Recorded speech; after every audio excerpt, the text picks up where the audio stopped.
je m'appelle Papa Baladia, je suis le coordinateur du collectif pour la canalisation des Parcelles Assainies de Keur Massar. Voilà, donc je commencerai d'abord par remercier tout le monde pour le soutien moral et financier pour la recherche de solutions donc pour éradiquer les inondations au niveau des Parcelles Assainies. Voilà, notamment je vais commencer par donc remercier le sous-préfet qui nous a doté 2 motopompes, donc parce que nous n'étions pas prévus dans le plan Orsec.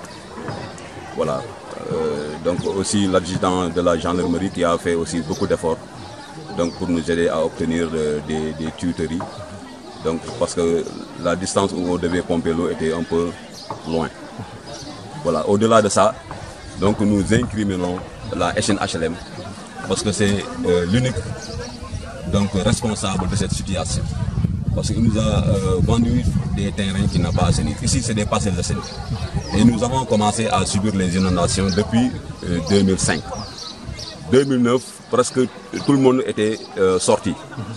C'est à partir de ce moment qu'ils avaient amené des soi-disant canalisations pour drainer l'eau. Malheureusement, depuis lors, ils nous avaient promis de faire des canalisations correctes, mais depuis lors, on n'a rien vu. Donc, au niveau de certains secteurs, beaucoup de monde ont déjà quitté leur maison. Donc, c'est une situation déplorable que nous vivons chaque année. Donc, nous, on n'a pas vu le maire ni les autorités pour nous sortir de cette situation. Donc, c'est pour cela que nous demandons toujours de l'aide au gouvernement donc, pour pouvoir canaliser nos parcelles assainies. Est-ce que vous avez fait le recensement même de ces populations impactées par ces eaux stagnantes? Bon, on avait même préparé une pétition qu'on a déposée depuis le lundi dernier à la SNHLM. Donc pour que le directeur nous reçoive. Mais jusqu'à présent, donc, il ne nous a pas appelés. Donc les autorités, donc, je ne sais pas ce qui les anime. Donc en tout cas, ils attendent à chaque fois que les gens se trouvent dans la misère pour venir apporter des solutions qui ne sont pas pérennes.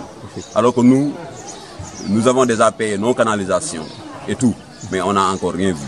Donc, plus particulièrement là où je maîtrise beaucoup, au niveau de l'unité 14, pratiquement derrière chez moi, il n'y a aucune maison actuellement. Tout le monde est sorti. À peu près combien de maisons qui sont inondées? Il y a une 50aine de maisons encore actuellement inhabitables. Les gens sont sortis.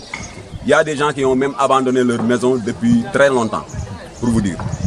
Oui, depuis 2010, il y a certains qui ont laissé leur maison, qui sont dans une situation de délabrement extrême, très avancée même. Certains qui sont restés là-bas ont rebâti leur maison, élevée, mais jusqu'à présent, la situation persiste. Parce que les années passées, il n'y avait pas beaucoup de pluviométrie.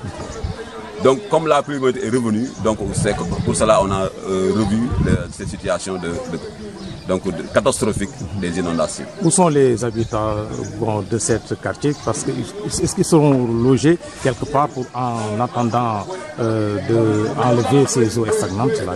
Non. Je vous ai dit tout à l'heure que le plan Orsec ne nous a pas prévu.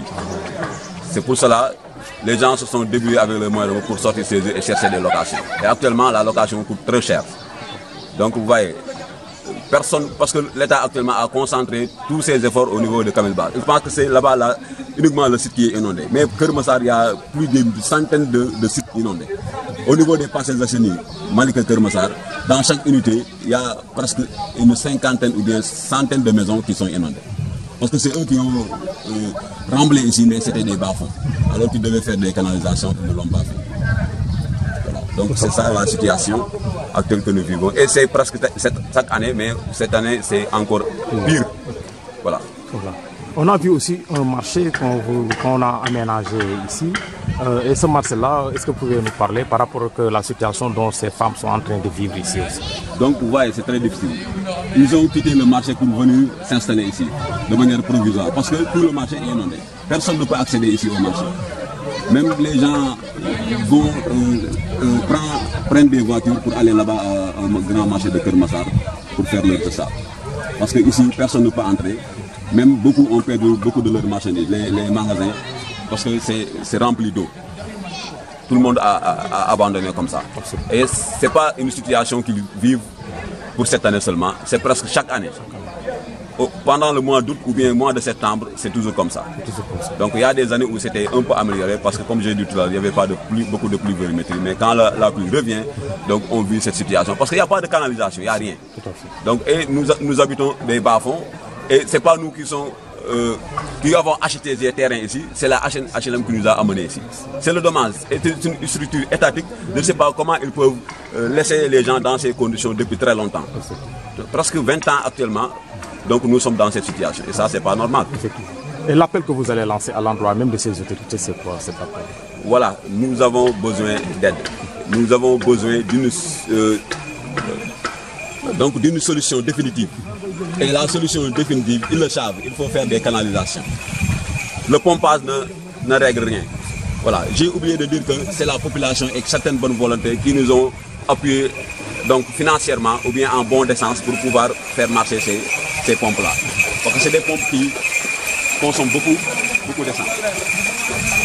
En 3 jours, nous avons consommé 200 litres d'essence. Ouais. Si on continue le pompage, déjà, en une semaine, on ne peut plus tenir. Voilà. Et nous appelons l'État à venir nous aider donc, à pouvoir régler cette situation définitive. Merci. Voilà. Nous vous remercions. Voilà. Merci beaucoup.